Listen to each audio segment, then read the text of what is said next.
எல்லாருக்கும் வணக்கம். நம்ம டீட்டெயிலாக அனலைஸ் பண்ணிகிட்ருக்கிற மியூச்சுவல் ஃபண்ட் சீரீஸில் குவாண்ட் ஸ்மால் கேப் பார்த்தோம். அதுக்கப்புறம் அதுக்கு ஆப்போசிட்டாக பராக் பரீக் ஃப்ளெக்ஸி கேப் பார்த்தோம். ஸோ குவாண்ட் ஸ்மால் கேப் மாதிரியே நிப்பான் இந்தியா ஸ்மால் கேப்பு ரொம்ப ஃபேமஸ். அது மட்டும் இல்லாமல் அதோட லாங் டேர்ம் ரிட்டர்ன்ஸ் ரொம்ப ஜாஸ்தி. கிட்டத்தட்ட 10 வருஷத்துலேயே 11 மடங்கு வருமானம், 1123% வருமானம். இன்றைக்கி அதை தான் டீட்டெயிலாக அலசி ஆராய போகிறோம். நிப்பான் அப்படின்னு ஒரு ஜாப்பனீஸ் நேமாக இருக்கே அப்படின்னு நீங்கள் நினச்சிங்கன்னா யூ ஆர் கரெக்ட். ஏன்னா ரிலையன்ஸ் மியூச்சுவல் ஃபண்ட் அப்படின்னு ரிலையன்ஸ் வச்சுட்டு இருந்த மியூச்சுவல் ஃபண்ட் ஹவுஸை தான் ஜாப்பனீஸ் கம்பெனியான நிப்பான் லைஃப் இன்சூரன்ஸ் கம்பெனி வாங்கிட்டாங்க. அவங்க பெரும்பாலான ஸ்டாக் அவங்களோடது வச்சுட்ருக்கிறதால இப்போ நிப்பான் இந்தியா மியூச்சுவல் ஃபண்டுன்னு ஆயிடுச்சு. அதில் உள்ள ஸ்மால் கேப் ஃபண்டு தான் நிப்பான் இந்தியா ஸ்மால் கேப் ஃபண்ட். பொதுவாக ஒவ்வொரு ஃபண்டுக்கும் ஒரு ஃபிலாசபி அல்லது ஸ்ட்ராட்டஜி, அது உத்தி அப்படின்னு சொல்லுவாங்க இல்லையா, அது இருக்கும்.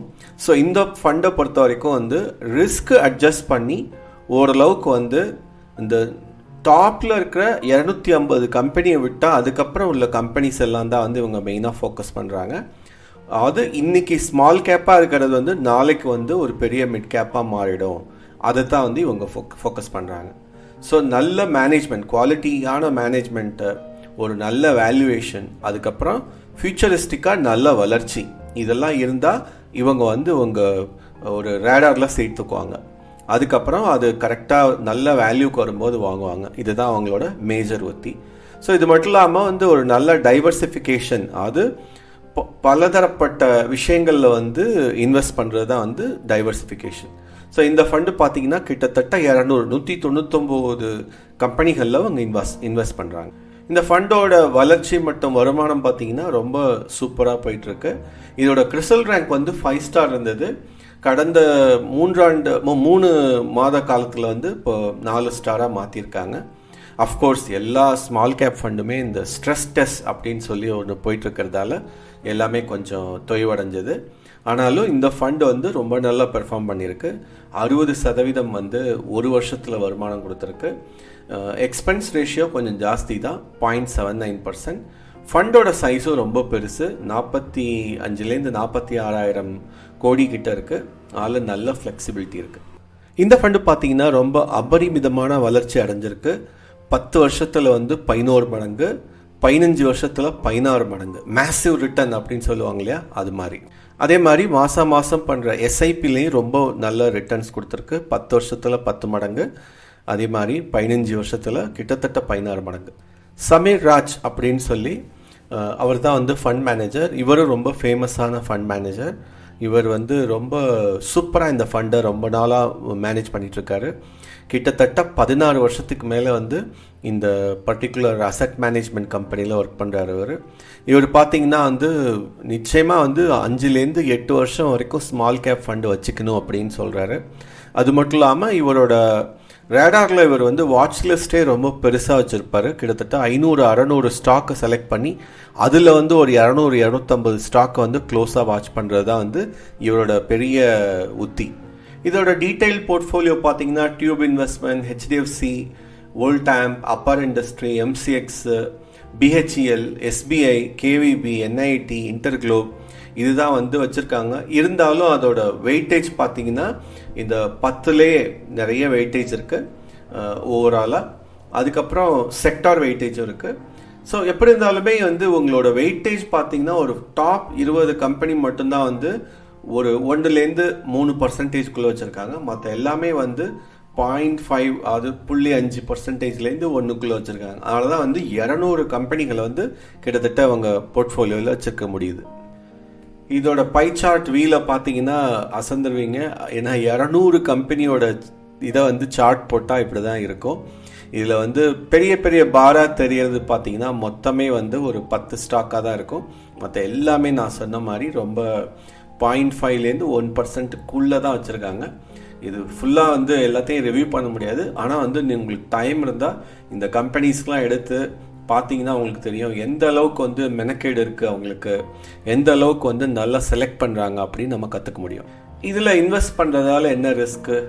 ஸ்மால் கேப் இன்வெஸ்ட்மெண்ட்னாலே ரிஸ்க்கு தான். ஏன்னா ரொம்ப நாள் வச்சுருக்கணும், சரியான சமயத்தில் வெளியிலையும் வரணும், அது மாதிரி நிறைய விஷயங்கள் இருக்குது. ரொம்ப வாலட்டாலிட்டி இருக்கிற ஒரு விஷயம் வந்து ஸ்மால் கேப். சடனாக வந்து ஒரு பேரிஷ் மார்க்கெட் இல்லைன்னாலும் இப்போ பார்த்தீங்கன்னா ஸ்ட்ரெஸ் டெஸ்ட் அப்படின்னு சொன்னோடனே வந்து 10-20% ரொம்ப ஈஸியாக கீழே விழுறது வந்து ஸ்மால் கேப்பாக தான் இருக்கும். அப்புறம் பேர் மார்க்கெட் வந்தால் நிச்சயமாக நெகட்டிவாக கூட போக முடியும். அப்புறம் ஒரு சில சமயத்தில் வந்து லிக்விடிட்டி, அதாவது நீங்கள் ஃபண்டுலேருந்து வெளில வரணும்னாலும் அவங்க எல்லாத்தையும் லிக்விடேட் பண்ணி கொடுக்கறதுக்கு 22 days 30 days அந்த மாதிரிலாம் ஆக சான்ஸ் இருக்குது. அப்புறம் பொதுவாகவே வந்து ஸ்மால் கேப் சமயத்தில் ரொம்ப மோசமாக பெர்ஃபார்ம் பண்ணுறதுக்கும் ஆப்பர்ச்சுனிட்டி இருக்குது. இருந்தாலும் ஷார்ட் டேர்ம் அப்படின்னு சொன்னால் நிச்சயமாக வந்து ஷார்ட் டேர்ம், அதாவது ரொம்ப குறுகிய காலம் அப்படின்னு சொல்லி இன்வெஸ்ட் பண்ணுறது தப்பு ஸ்மால் கேப்பை பொறுத்த வரைக்கும். லாங் டேர்ம் நீண்ட கால அடிப்படையில் பண்ணால் நிச்சயமாக ப்ராஃபிட் வரும் அப்படிங்கிறது தான். ஸோ ரிஸ்க்கு பார்த்துட்டு நல்லா டைவர்சிஃபை பண்ணி அதுக்கப்புறம் செலக்ட் பண்ணுங்கள்.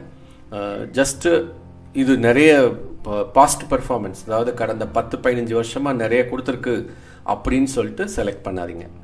இந்த ஃபண்டு பார்த்தீங்கன்னா லம்சம், அதாவது மொத்தமாக ஒரே நேரத்தில் இன்வெஸ்ட் பண்ணுறது ஃபுல்லாக நிறுத்திட்டாங்க. எப்போன்னா போன வருஷம் ஜூலையிலே நிறுத்திட்டாங்க. இப்போதைக்கு வந்து எஸ்ஐபி மட்டும்தான் அலோவ் பண்ணுறாங்க. ஸோ அதுவுமே வந்து ஒரு எஸ்ஐபி மேக்ஸிமம் 5 லட்சம். நம்மலாம் அவ்வளோ ஒரே நேரத்தில் பண்ண போகிறதில்ல ஒவ்வொரு வாட்டி எஸ்ஐபிலையும். ஸோ நீங்கள் வந்து நிச்சயமாக இதெல்லாம் செக் பண்ணிவிட்டு அப்புறம் முடிவெடுங்க. ஸோ இப்போதைக்கு லம்சம் கிடையாது.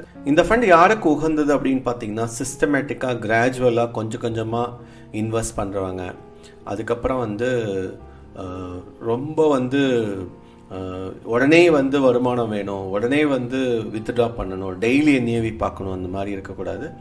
ஸோ ஓரளவுக்கு வந்து ஒரு 5 வருஷத்துலேருந்து 7 வருஷம் 8 வருஷம் அப்படின்னு வெயிட் பண்ணால் நல்ல ரிட்டர்ன்ஸ் கொடுக்கும் அப்படின்னு சொல்கிறாங்க.